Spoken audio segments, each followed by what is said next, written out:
Hey, Randy Joe here, and today we're going to do something a little bit different on the channel. Today we are going to check out some records. We're going to talk about some vinyl, specifically some records that I have picked up, specifically records that I have purchased November onwards. This is going to be my first vinyl haul, hopefully of many, but hopefully not of too many due to space limitations and such. But we're going back to November where I went to a record show and I picked up some great records to add to my collection that I feel are absolutely necessary to add. And then we're going to also dive into some of the records I got throughout the holiday season, and that will close out the video. And then, of course, one even surprise special record that I just bought for myself for fun because it was limited and I needed it, despite already having the original copy. But let's get into it, kicking it off. Like I said, I went to a record show and I got, I believe, 5 or 6 records here at that event. Dropped a pretty penny on a couple of these. So let's get into it. The first one, of course, I believe this might have been the first one I picked up, which was Brian Eno's Music for Airports. I don't know if we can get a good view. Oh, yeah, we'll do that. Brian Eno's Music for Airports. I believe this was his first official ambient LP. And a little fun fact about this one, if you are a fan of the channel, if you go back to the beginning of my channel, the first, I want to say like 20 or 30 videos, I use the title track from this ambient LP, Discreet Music, which is about a 30-minute track that is very beautiful, very slow, very meditative, and is honestly one of my favorite ambient tracks of all time, despite the fact that it is, I would say, a little bit of a novice pick. It's not too advanced in the field of ambient, but for the time, it was pretty grand. And that's just the first track, which is 30 minutes long. Then we go on to the second side, which is made up of 3 variations on the Canon in D major by Johann Bachelabel. I don't know if I'm pronouncing that right, but it's a classical artist. And these 3 variations Brian Eno took and played them in varying ways. However, I don't typically check out that side. I'm usually sticking to the title track, Discreet Music, a beautiful, kind of spring-like, lo-fi, just relaxed, meditative track overall, and one that you play on a low volume, it just hits especially hard. But yeah, Discreet Music, Brian Eno. Check it out if you like ambient and you like Brian Eno and you haven't for some reason heard this one. It's great. It's fantastic. Next, I won't have too much to say about it. I've never listened to this record, to be honest. I got it just because I like their other album, which I reacted to on this channel. I will link all my reactions that I mentioned throughout this video as well in my description. But yes, Fragile. Perhaps their most famous record of all time. I don't know if it's their most well-received, but I know this is a fairly popular record. It has Roundabout on here, which became notable for meme culture in the late 2010s through the use of JoJo's Bizarre Adventure, great anime as well. But Fragile by Yes, prog rock. I've never heard this album in full, so maybe one day I will check it out. But Close to the Edge, I did react to on the channel, and I loved it. And I debated doing a reaction to more of Yes's work, and this album specifically. But the reaction to my Close to the Edge video, people weren't too happy that I had to cut up the album.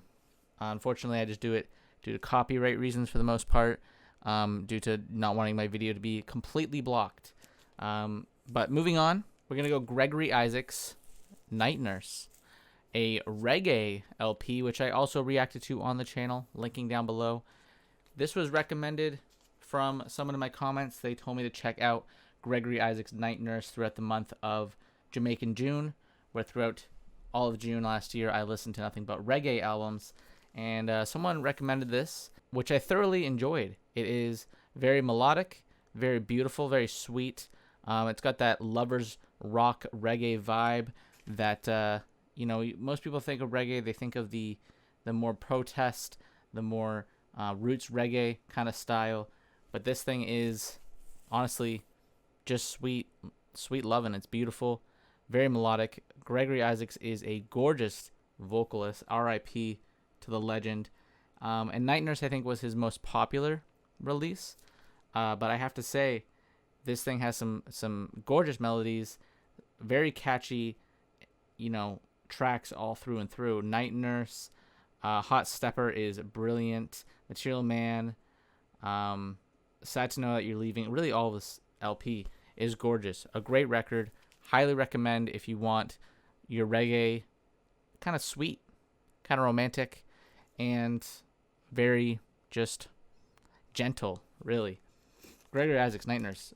Definitely check this one out if you're interested in reggae and haven't heard it yet. The next two kind of go hand in hand, but we're going to pull up this one. Again, got all these at the record show still.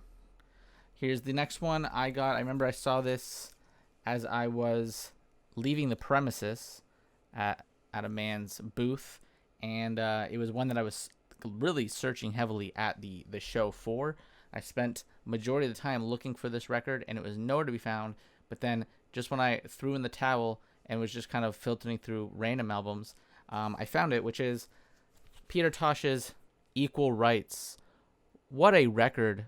Perhaps I would say one of, if not the best reggae album I've ever heard. It is absolutely gorgeous. Stepping Razor on this thing and I Am What I Am are both two key standout tracks that are 100% like necessary, I think, in the reggae canon. They are fantastic. They really show off Peter Tosh's lyrical, instrumental, and vocal chops, as well as just the great kind of chemistry of the band. But this whole thing is great.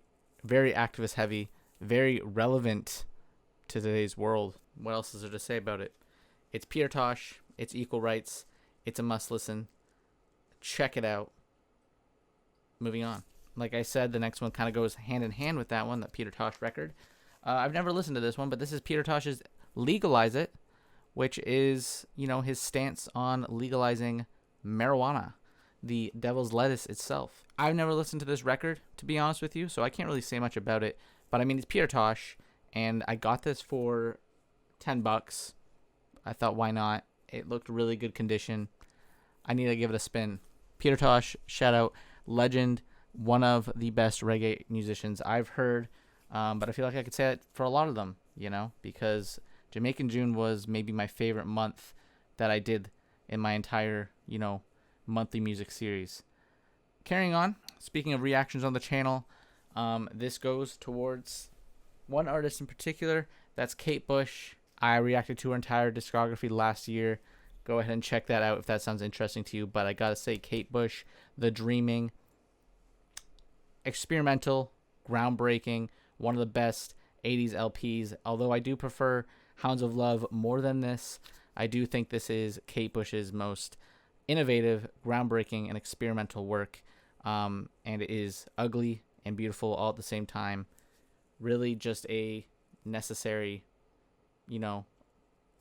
art pop album. Kate Bush is up there with the legends such as David Bowie, such as Leonard Cohen, such as, true visionaries, essentially. This Kate Bush is cream of the crop, and The Dreaming, easily top 3 record of hers. If you've seen my video where I rank all her albums, you would know where that places for me. But The Dreaming is a must listen. But that was it for my record show products. I got, I believe it was, 6 records there. So Brian Eno, Peter Tosh, Kate Bush, yes, a good batch, essentially. And it was a fun time. But then for Christmas, we got some solid picks. Over the holiday season, my family and my girlfriend came in clutch, providing some great records. Let's get into this one here. Got this from my brother. Shout out brother Ricky. Iron Maiden, Power Slave. What a record. One of the best metal albums I've heard. I feel like I've been saying that for a lot of the records where I say they're the best of the best, but seriously, I did Metal March last year, listened to a bunch of metal albums, and Iron Maiden, Power Slave is groundbreaking. The track on here too, the last track, Rhyme of the Ancient Mariner, is a reference to a incredible epic poem that Slint also kind of loosely covered. But that track on here, I think it's like 13 minutes long or something like that. It's a mammoth of a track. It is incredible. I love the effects used throughout it. I love the storytelling. Lyrically, this thing is gorgeous. But not only is this record itself a great album. But the vinyl itself in here, I'm not going to take it out at this moment, but I'll throw up a clip, is a Zoetrope record. So when it is spinning on the turntable, it is a picture disc that kind of displays a really trippy and cool kind of animation. This is my first Zoetrope record, and it's really sick. It's really cool. Great album. Good metal. Great songwriting. Honestly, this is probably my favorite metal record that I've heard. So, shout out Iron Maiden. Although Rest in Peace would probably be also up there, and maybe Death, symbolic. Switching it up, we're going to Jazz July. We covered some jazz records, and one of those was John Coltrane's classic Blue Train. Came out in the late 50s. This is an incredible, amazing John Coltrane record, of which there are many, but if you're looking for something that is gentler, cooler, slower. Well, I don't know if slower is the word, but this is certainly a must listen to record. I'm Old Fashioned is a really sweet, beautiful, romantic track, especially that kind of hits me hard in the feels whenever I listen to it. It's a nice, slower jazz track, but there are some true beautiful moments on here where Coltrane flexes his sax abilities, flying up and down those notes like he is known for. But John Coltrane, Blue Train, a great record. But even better, as far as jazz goes, we've got, in my opinion, one of the best musicians across all genres, truly, is Mr. Miles Davis with Bitches Brew. Oh my goodness. I love Miles Davis. I'm a huge Miles Davis fan, I would say, at this point. The dude was like a creative genius when it came to just pumping out sheer gold. And this came from his Electric era. This is where he really dove straight into it after In a Silent Way, which admittedly might be my preferred record of Miles Davis. But Bitches Brew is a more, groundbreaking, Odyssey-like listen. This thing is massive. I believe it's like just under 2 hours, if not an hour and a half or so, of just really experimental, weird, jazzy, spacey, almost ambient-esque jazz. This thing is mind-melting. It is truly a mind-melting record. Listen to this on like a hot day, or if you're really zoned out, or zooted, as they may say. This thing is insane, and has also been, not to say too much of my own personal ideas, but this record did kind of create an idea that I'd like to pursue one day. But anyway, Miles Davis, Bitches Brew. I'm meandering here. Great, incredible, beautiful odyssey of a record. Feels very hot, very, very mind-melting. And also the artwork on this thing, I'm not going to take out the full thing, but it's a gorgeous psychedelic-like LP. Speaking of great records, I feel like they just keep getting better and better. We listened to this next one during August Country. Throughout the month of August, we listened to nothing but country records. And this one is the one that I would personally give a 10 out of 10 to. I think the songwriting on this next record is absolutely perfect from start to finish. And it's also a really heartbreaking record. And I find one of the saddest albums I've ever listened to as well. But I'm talking about the, in my opinion, modern country masterpiece that is Purple Mountains. David Berman of Silver Jews made this gorgeous record that is really depressing, especially considering that not only is the lyrical and subject matter throughout this thing really heavy, focused on loneliness, isolation, depression, mourning the loss of a mother. But 3 weeks after the release of this record, David Berman, Purple Mountains, did unfortunately hang himself in his home, which makes this a really hard record to listen to, especially like tracks like All My Happiness Is Gone, Maybe I'm the Only One for Me, I Love Being My Mother's Son. Just, this is a perfect record in my eyes, and songwriting wise, some of the best songwriting, especially in the field of country, which is already a pretty rich genre when it comes to lyrics, but this one is, to me, like a modern lyrical masterpiece. So, Purple Mountains, David Berman. You're looking for some good modern country, listen to that. But keep in mind things get better, because that is a tough record to get through. But moving on, one of the most beautiful LPs I heard last year came in the form of the month of Art Pop April, where throughout the month of April we listen to nothing but art pop on the channel.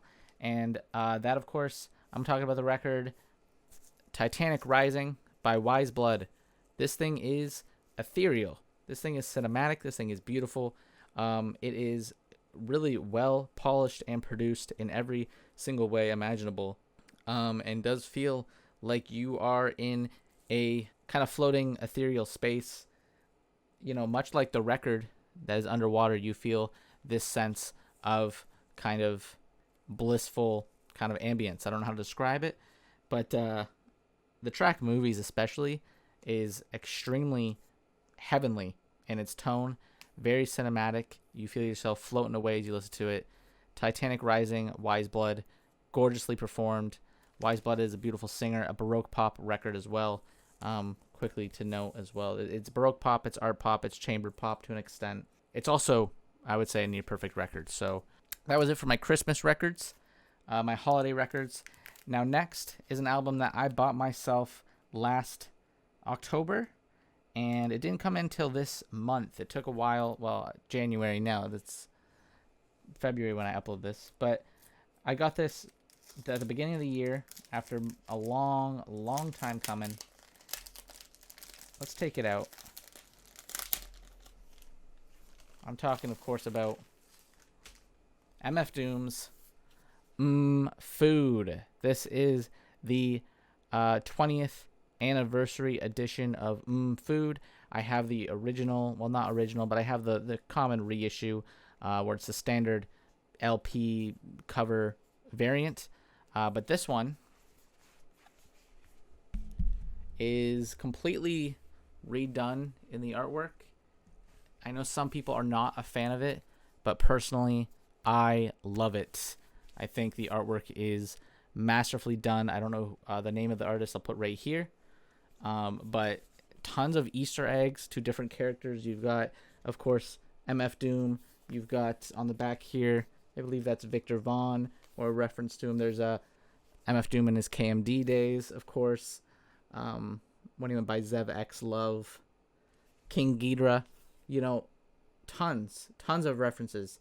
I believe that's supposed to be Metal Fingers, the alias he went by as a producer. So this thing just has a ton of Easter eggs. There's another KMD little reference down here. The menu on the record here as well are tracks from this album. So honestly, tons of Easter eggs. Super interesting record. Or I should say super interesting vinyl. And another thing about this one is, we'll pull this out. It is a picture disc with some of the artwork.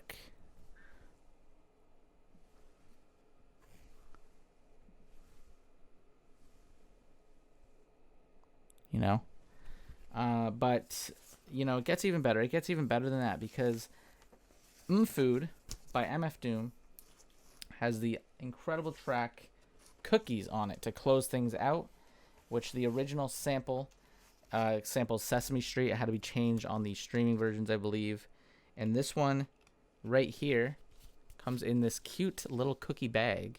You take it out, and this is the Cookies single. There it is, which I believe has, I could be wrong, I have not given this single a spin yet, but I believe it has the original Sesame Street sample, which is not on any of the streaming versions of the track. So, that is super nifty, super neat, and makes this record a must-have. But what can you even say about this record itself? I mean, MF Doom, R.I.P., legend in the game, one of the greatest rappers to ever do it. Your favorite rapper's favorite rapper. You've heard the whole spiel. It's MF Doom. The man was a legend. changed the game in the abstract and underground scene. Truly a visionary and a groundbreaking artist. And on top of that, MF Doom, and on top of that, Food, maybe his best album. I know that's a hot take to some that prefer Mad Villainy for its more groundbreaking abstract appeal. And maybe I do prefer it, I don't know, but just at this moment, I'm saying Food, or even Victor Vaughn might even be my favorite MF Doom album. Anyway, that does it for today's vinyl haul. I believe that's, roughly 10 to 15 records. I want to try to do a vinyl haul every 10 to 15 records or so, or at least when I get a good batch. So yeah, if that was interesting to you, if you like vinyl hauls, it's just something casual to throw up on the channel, and hopefully, add some input on some records that I really like so much that I feel the need to own them physically on a dying format.